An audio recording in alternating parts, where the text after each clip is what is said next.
Hey everyone, One Dragon here. Today I wanted to go over unlisted changes in patch 1.3 and 1.31. I started a new character in patch 1.3 and I waited to do this video until I completed it, or at least completed the main story. Patch 1.3 was massive.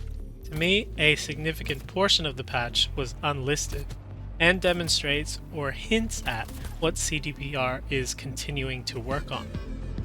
As always, feel free to correct me in the comments if I get anything wrong.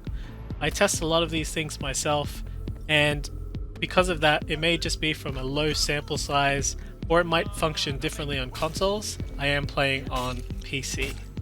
The first change that was really noticeable were lots of changes to the UI and the menu, the cursor change from that square thing to a triangle, save files, and the loading animation changed too. In the fast travel or map, you can also move the camera around more in free mode.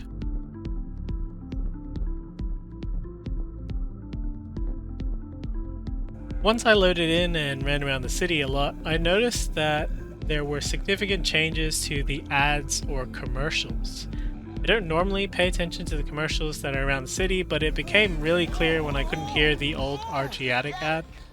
All pleasure from all foods. Provides 330% of recommended daily vitamin. Interestingly, you can still hear the old ads on Panam's questline.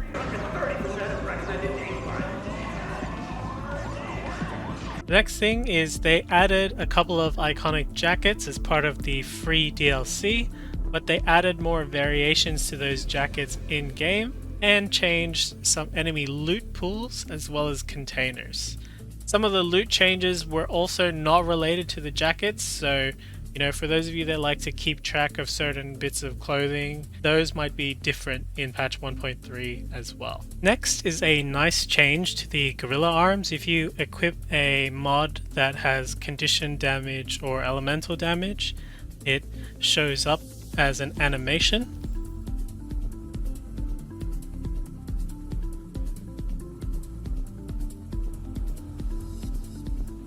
Unfortunately, there's no animation for the bleeding one.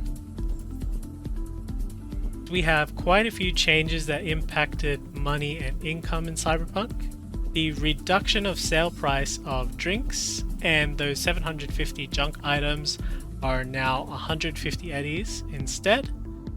And also, they've reduced the crafting components price by roughly 20% compared to patch 1.2. One of the listed fixes was the fix to legendary clothing specs that were not available at clothing stores after the first visit. However, the unlisted part of that is they fixed the frequency of Bully and Fortuna mods appearing at those stores as well.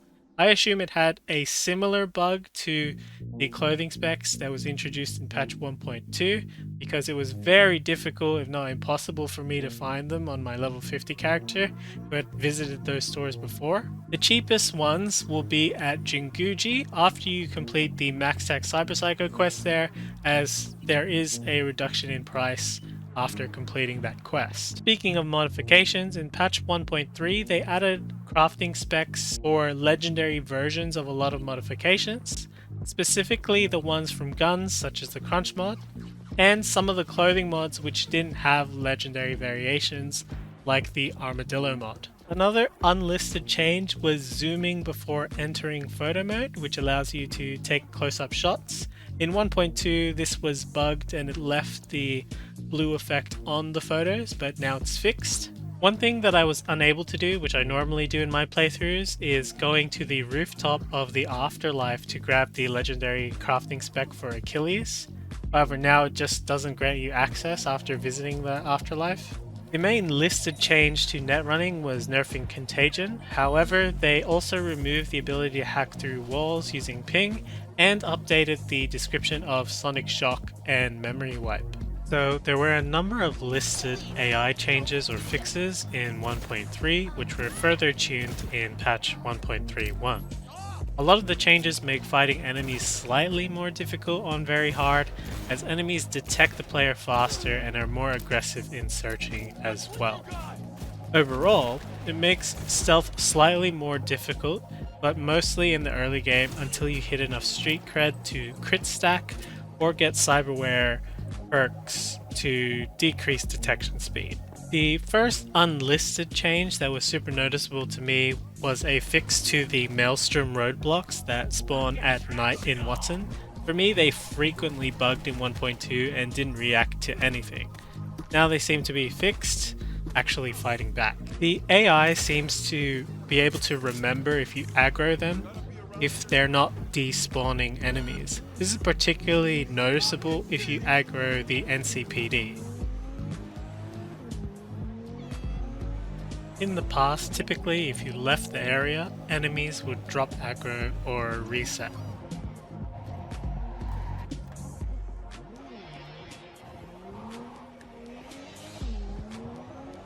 But as you can see, when I drive back to the same area where I aggroed the NCPD, they are still searching for me, and occasionally I am already in combat when I get back.